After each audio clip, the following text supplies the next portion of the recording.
आपके कानों से क्यों नहीं टकरा रही है? मेरी सदाएं आपके कानों तक क्यों नहीं पहुंच रही है? आपको क्या हो गया है? आपको अपने मुल्क में रहने वाले लोगों की फिक्र नहीं है? क्या आपको अपने रियाया का ध्यान नहीं है? अरे हो भी कैसे, आप तो अपने सत्ता की फिक्र में लगे हुए हैं।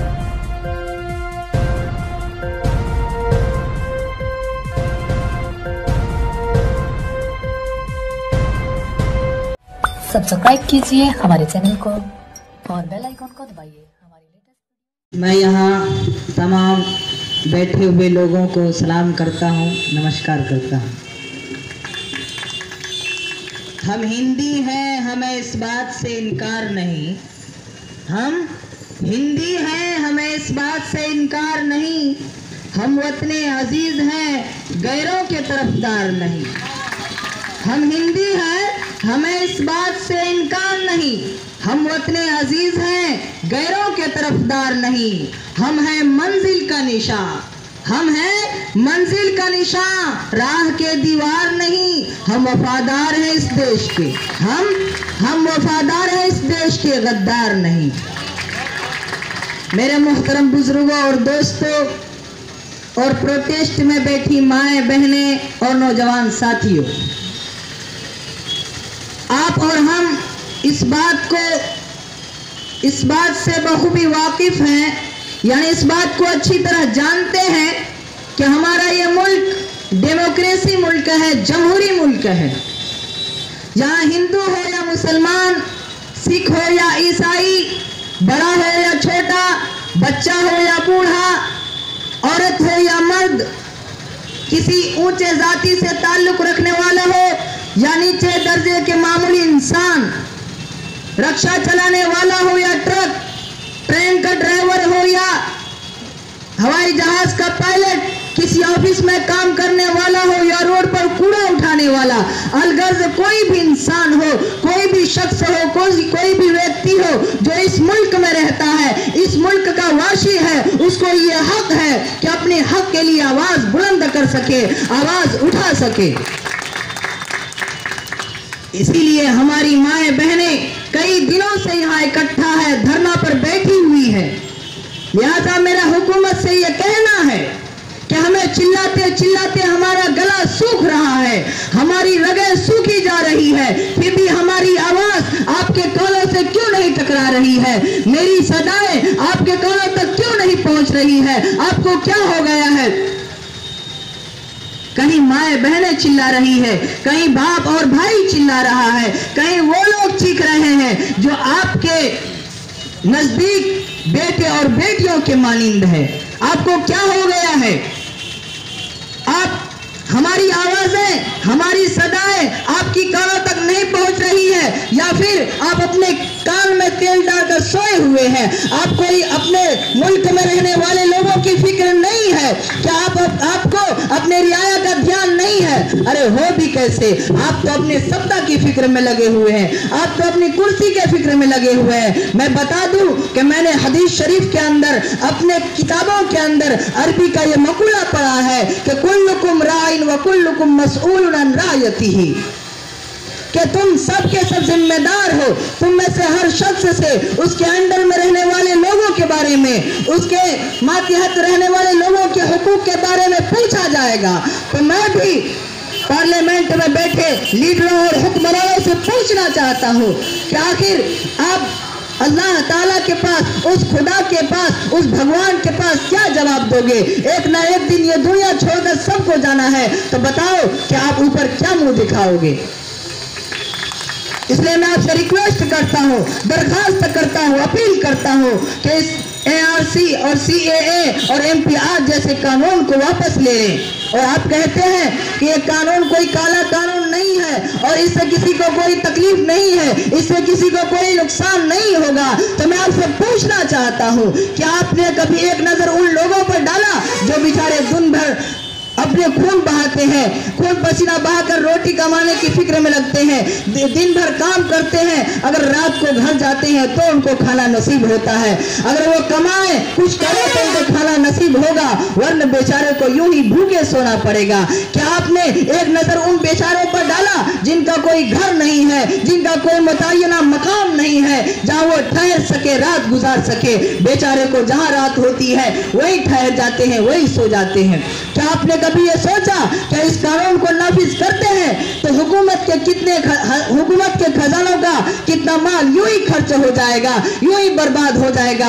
क्या आपने कभी ये सोचा कि इस कानून को लाते हैं तो कितने लोग परेशान होंगे? क्या आपने कभी ये सोचा कि इस कानून को लाते हैं कि कितने लोगों को तकलीफों का सामना करना पड़ेगा? क्या आपने कभी ये सोचा कि इस कानून को लाते हैं तो कितने लोगों को घर से बेघर होना पड़ेगा? क्या आपने कभी ये सोचा कि कितने बच्चों को अपने माँ बाप के आंसू पोंछने पड़ेंगे? क्या आपने कभी ये सोचा कि कितने लोगों को रात की तन्हाई में रोना पड़ेगा? क्या आपने कभी ये सोचा कि कितने लोगों को दर बदर भटकने पड़ेंगे? क्या आपने कभी ये सोचा कि लोग कितने परेशान हाल होंगे? लिहाजा मेरा हुकूमत से ये कहना है कि अगर इसका हल, इन सारी मसाइल का हल अगर किसी के पास है तो वह आपके पास है, अगर किसी के हाथों में है तो वह आपके हाथों में है। तो लिहाजा मैं आपसे दरखास्त करूंगा कि एक नजर उन हैरान और परेशान पब्लिक पर भी डालिए जो आपके नुसरत और मदद के मोहताज है, जिन्हें आपकी हेल्प की जरूरत है, जिन्हें आपकी जरूरत है। किसी शायर ने क्या ही खूब कहा कि मिटा दो अपनी हस्ती को अगर कुछ मर्तबा चाहते हो, मिटा दो अपनी हस्ती को अगर कुछ मर्तबा चाहते हो, दाना खाक से मिलकर गुले गुलजार होता है। लिहाजा मैं हुकूमत से ये कहना चाहता हूँ, ये दरखास्त करना चाहता हूँ कि आप अगर अपने कानून, अपने हुकूमत को, अपने इक़्तिदार को बाकी रखना चाहते हैं, अपने इक़्तिदार को सही सही रखना चाहते हैं, तो आपको अपने रियाया की फिक्र करनी पड़ेगी। अपने आप को, अपने लोगों के बारे में, अपने अंडर में रहने वाले लोगों के बारे में, पब्लिक के बारे में कुछ सोचना पड़ेगा। इन पब्लिक की दर्द को पहचानना पड़ेगा कि हमारी पब्लिक क्या चाहती है। तो मेरे दोस्तों, तमाम बातों का खुलासा यह है कि हमारी सरकार हमारे देश में उल्टी सीधी कानून, इन सारी चीजों को वापस ले ले, हमारे देश में पुरानी तहजीब को कायम रखे, भाईचारगी को कायम रखे, आपस में एक दूसरे को लड़ाने से परहेज करे, बचे इससे। मैं आप उन सारी बातों के बाद मैं आप लोगों से मुखातब होता हूं कि जो सारी मैंने बातें कही है, इन सारी बातों को आखिर वहां तक कौन पहुंचाएगा, ये एक सवाल है। तो मैं आपको बताता हूं कि वो आप हैं, वो हमारे नौजवान साथी हैं, वो हमारे नौजवान दोस्त हैं जो इन सारी बातों को हुकूमत तक पहुंचा सकती है। इसलिए कि किसी कहने वालों ने क्या ही खूब कहा है कि जो हवाओं से टकराए उसे चट्टान कहते हैं, जो हवाओं से टकराए उसे चट्टान कहते हैं, और जो चट्टानों से टकराए उसे नौजवान कहते हैं। तो मैं अपने नौजवान साथी से दरखास्त करूंगा, उससे गुजारिश करूंगा कि वो एक दूसरे के कंधे से कंधा मिलाकर हुकूमत के सामने जाए। यहाँ ये समझ कर नहीं कि वो हिंदू है, वो मुसलमान है, यहाँ तो ये समझ के निकलना है कि हम सब एक साथी हैं, एक दूसरे के दोस्त हैं। यह समझकर हमको हुकूमत के पास अपनी आवाज को पेश करनी पड़ेगी। और मैं आप लोगों से दरखास्त करता हूं कि आप ये ना समझे कि ये उनके पास कागजात सारी चीजें नहीं है तो वो उनका काम है, वो आगे बढ़े। मैं आपसे दरखास्त करता हूं कि ये किसी एक का काम नहीं है, इसलिए हम सबको साथ जाना पड़ेगा, हम सबको साथ निकलना पड़ेगा, एक दूसरे के कंधे से कंधा मिलाकर निकलना पड़ेगा। और मैं उन लोगों से कहता हूं जो अभी तक अपने घरों में सोए हुए हैं, वो ये समझते हैं कि हमारे इसमें कोई दखल नहीं है, मुझे इसमें जाने की कोई जरूरत नहीं है। तो मैं आपको बता दूं कि आप अपने आप को, तमाम हिंदुस्तानियों को एक जिस्म की तरह समझिए कि जिस तरह आदमी को सर में दर्द होता है तो पूरे जिस्म को तकलीफ महसूस करना पड़ता है। अगर किसी शख्स को अपने आपके हाथों में दर्द होता है तो पूरे जिस्म को तकलीफ पहुंचती है। उसी तरह अपने आप को एक हिंदुस्तानी समझिए, एक फर्द वाहिद की तरह समझिए कि हम एक फर्द वाहिद है, हम एक इंसान है। हमारे बदन में अगर कहीं तकलीफ होगी तो पूरे बदन को महसूस करना पड़ेगा। इसीलिए अगर हमारे देश में कोई उल्टी सीधे कानून कोई हमारे देश के खिलाफ कोई आवाजें उठाए तो हम सबको एक दूसरे के कंधे से कंधा मिलाकर निकलना पड़ेगा। तो मैं आप लोगों से दरखास्त करता हूं कि दुनिया की कोई भी चीज बगैर मांगे नहीं मिलती, इसलिए आपको अपनी आवाज उठानी पड़ेगी।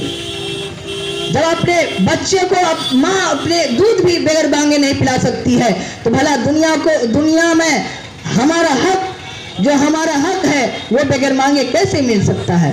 ये अलग बात है कि हर एक शख्स के, हर एक आदमी का मांगने का तरीका अलग है। बच्चे जब उनको भूख लगती है तो वो रोता है, तो माँ समझ जाती है कि बच्चे को भूख लगी है, उन्हें दूध की जरूरत है। इसलिए हमें क्या चीज की जरूरत है? हमें अपने देश में सुकून की जरूरत है, भाईचारगी की जरूरत है, एक दूसरे से कांधे मिलाकर एक दूसरे के साथ चलने की जरूरत है। तो इसलिए मैं अपने पुरानी तहजीब को कायम रखने के लिए मैं अपने नौजवान साथियों से, अपने दोस्तों से कहता हूं कि आप सब मिलकर हुकूमत से दरखास्त करें कि हमारी पुरानी तहजीब को कायम रखें और उल्टी सीधी कानून, NRC, MPR, CAA, इन जैसे उल्टी सीधे कानून को वापस ले लें और हमारी पुरानी तहजीब को कायम रखें। वाखिर उद्दावा।